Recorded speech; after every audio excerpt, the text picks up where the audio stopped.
Bueno, buenas tardes a todos. Bueno, esta es la anteúltima clase mía de nódulo pulmonar solitario y después me queda, creo que darles derrame pleural. Bueno, y si tienen algunas preguntas la pueden ver o en otro momento, igual vamos seguramente a hacer alguna otra clase para sacar las dudas, para quitar las dudas.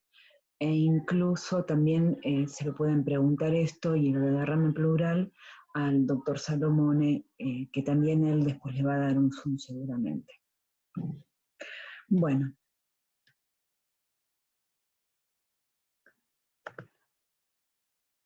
Lo pongo en modo de presentación.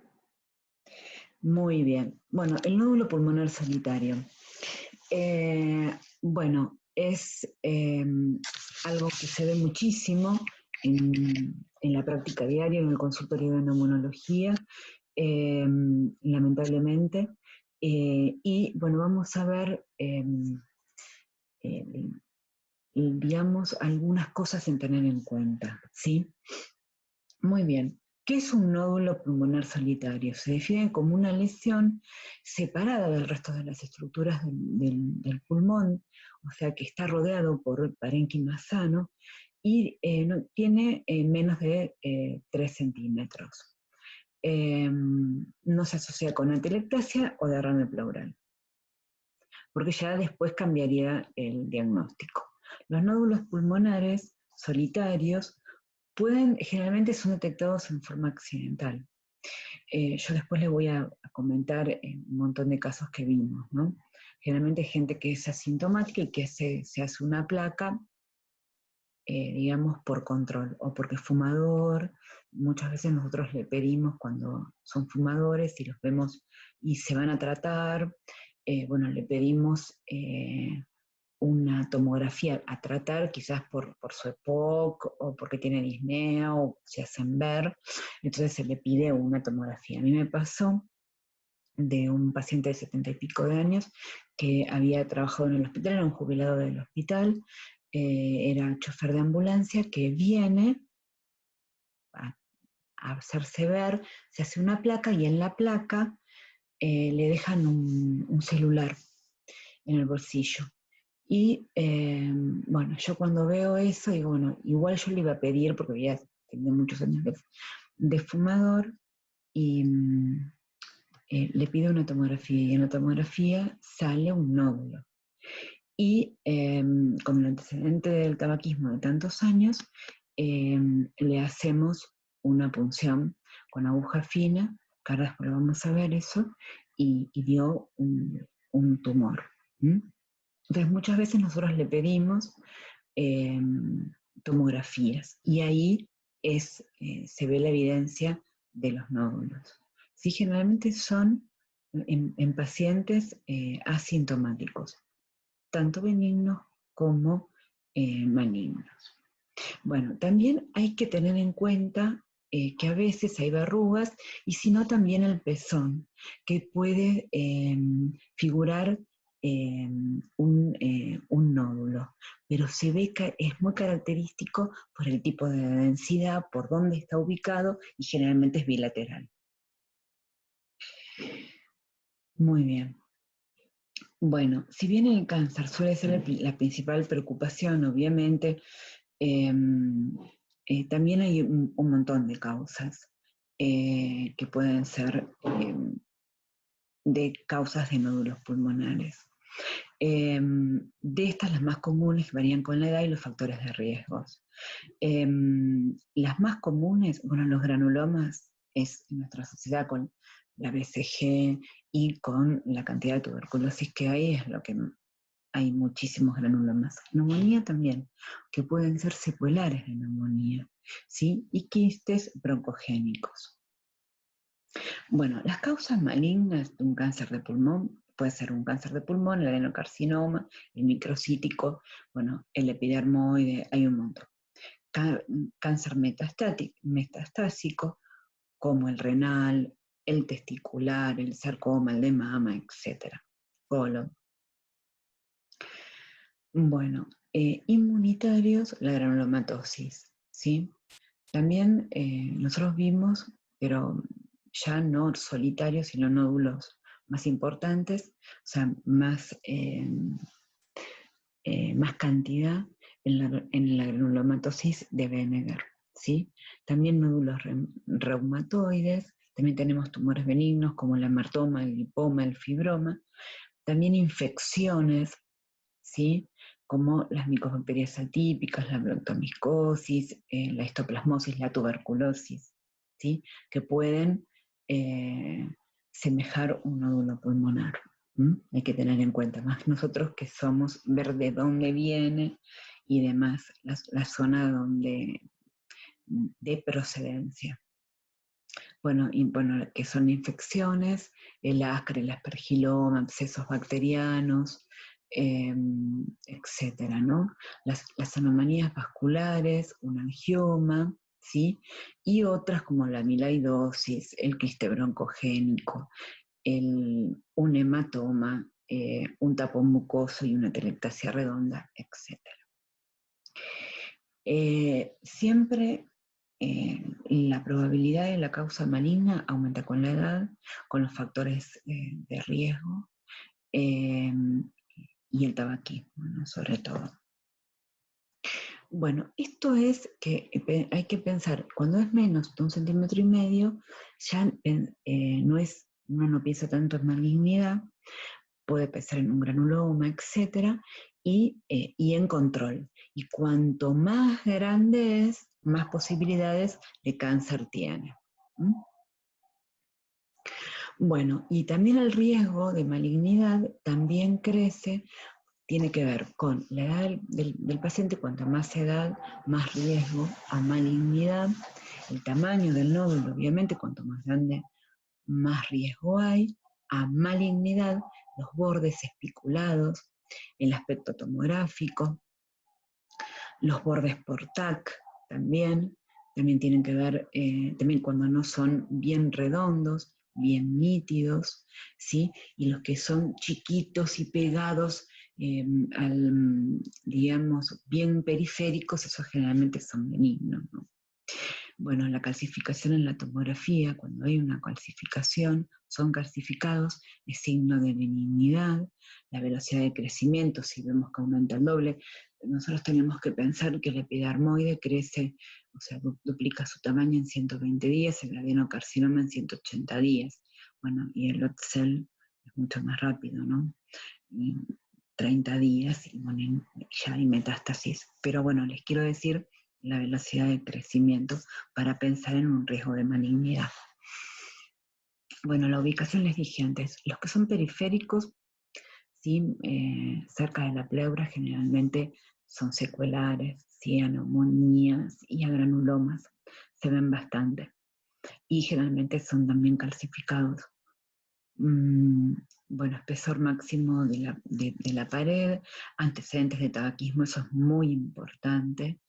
La hemóptisis y haber tenido alguna neoplasia anterior.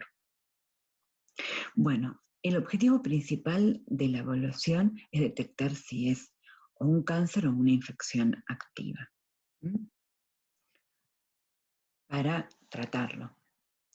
Bueno, lo más importante es la anamnesis, ahí nos va a revelar la información para llevarnos a pensar en una causa maligna o no maligna. Bueno, preguntarle del tabaquismo, si tuvo un antecedente de cáncer o un trastorno autoinmunitario, como pensar en una artritis reumatoidea o demás. Riesgos ocupacionales, eso es muy importante, ¿sí? La exposición a asbesto, al cloruro de vinilo, al radón, ¿sí? Hay un montón de radiaciones ionizantes, nos pueden dar arsénico, nos pueden dar así pensar pensar o llevarnos a pensar en cáncer.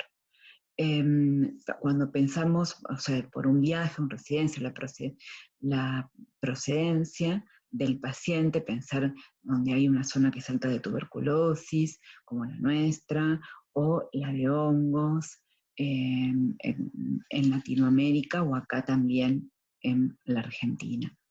Bueno, si es VIH con factores por infecciones oportunistas, la edad, como lo dije antes, esto se va repitiendo, cuando es más grande, el tabaquismo, el antecedentes de cáncer. Todo eso aumenta la probabilidad para pensar en un cáncer. Bueno, el examen físico es importante porque también para ver si tiene bultos, ¿sí?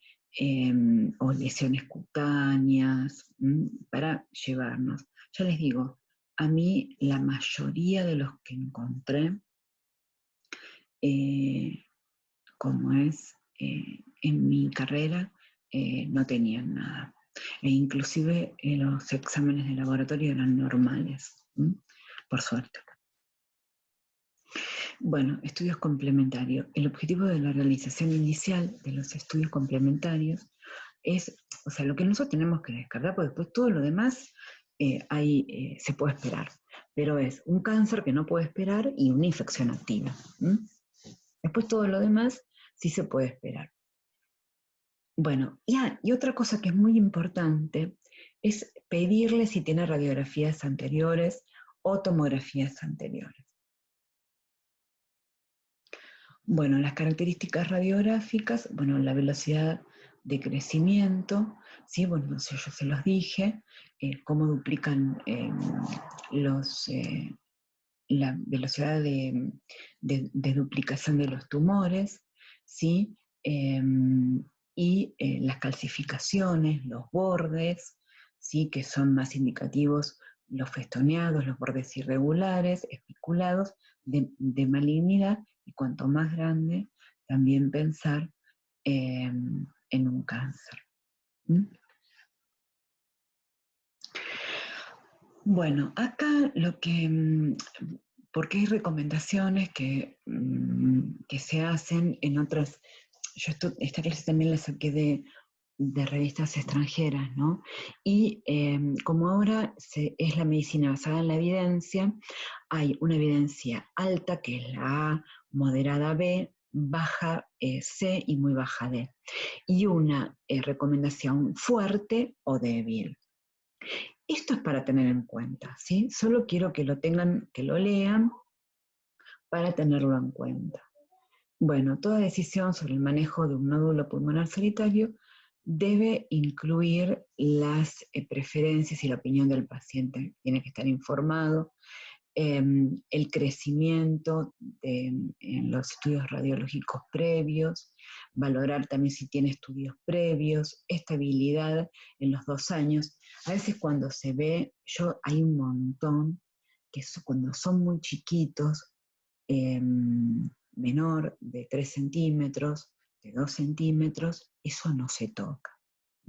Y se hace cada 3 o cada 6 meses, como mucho.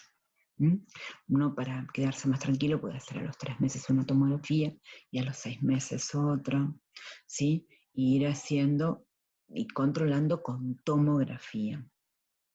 Lo del PET, todo después lo vamos a decir, que también ahora es una herramienta fundamental y muy buena para descartar cáncer, ¿no?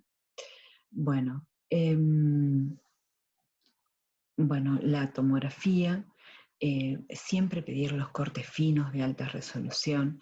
Hay ahora muy buenos tomógrafos, la verdad que excelentes, que los cortes son muy finos y ven nódulos muy pequeños.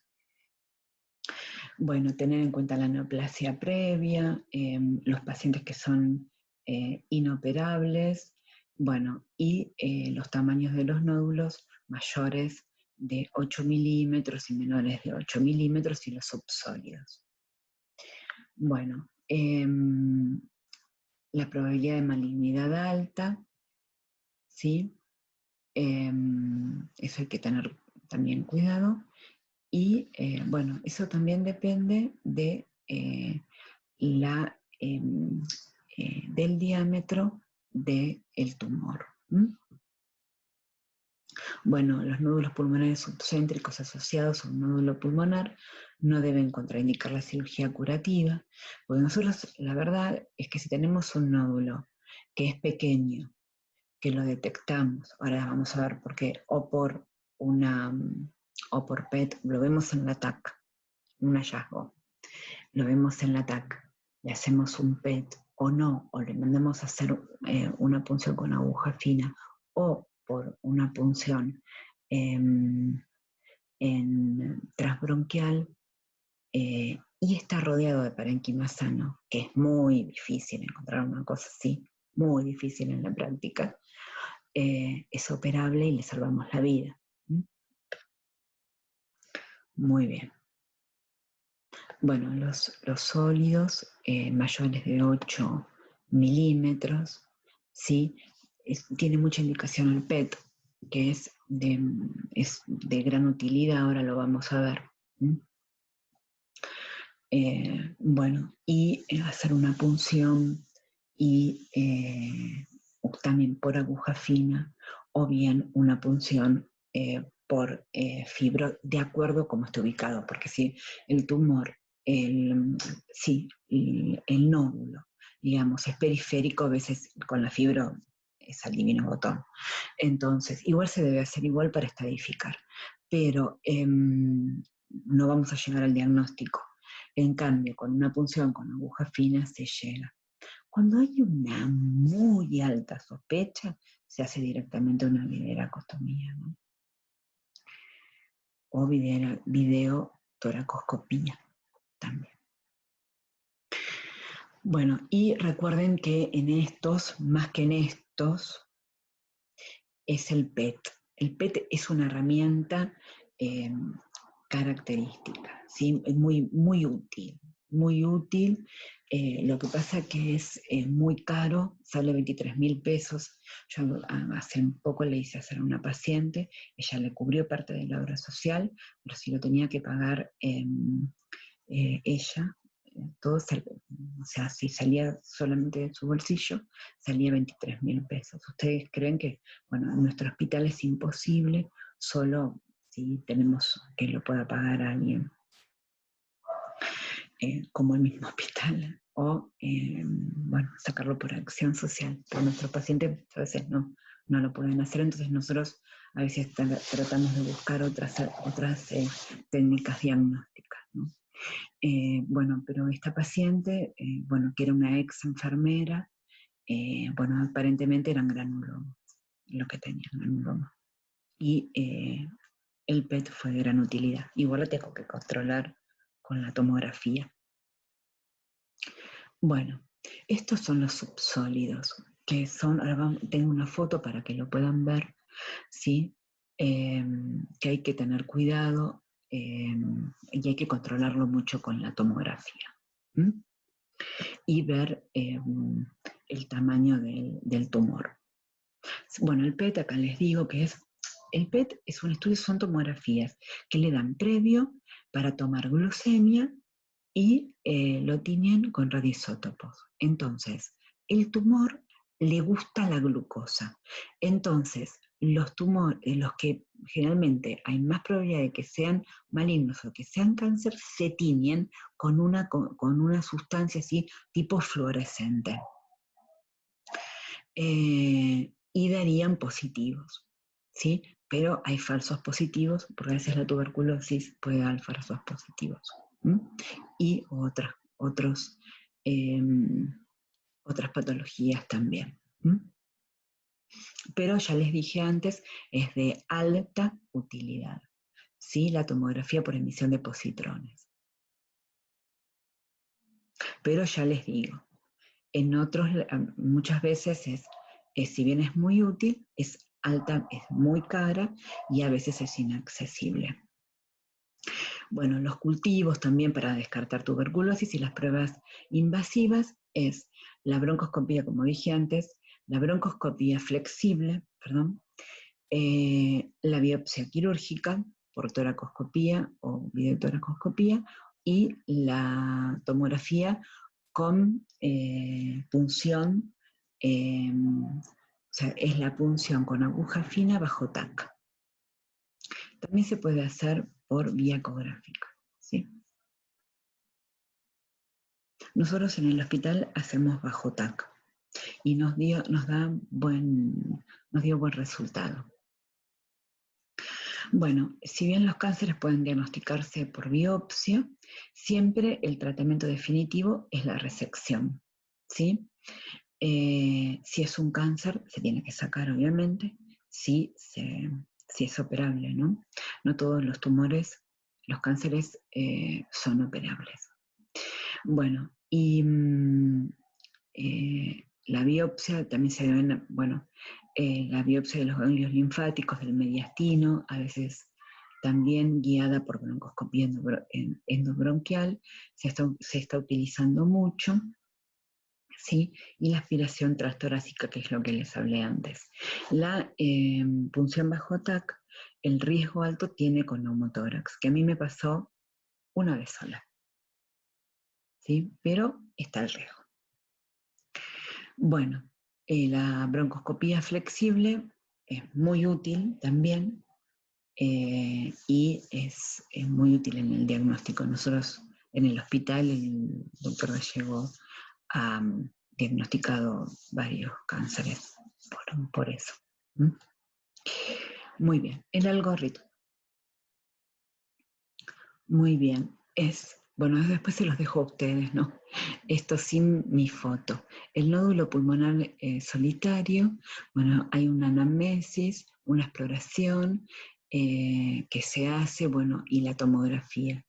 Bueno, si uno dice que es chiquitito, que no hace falta, bueno, benignidad y se hace control.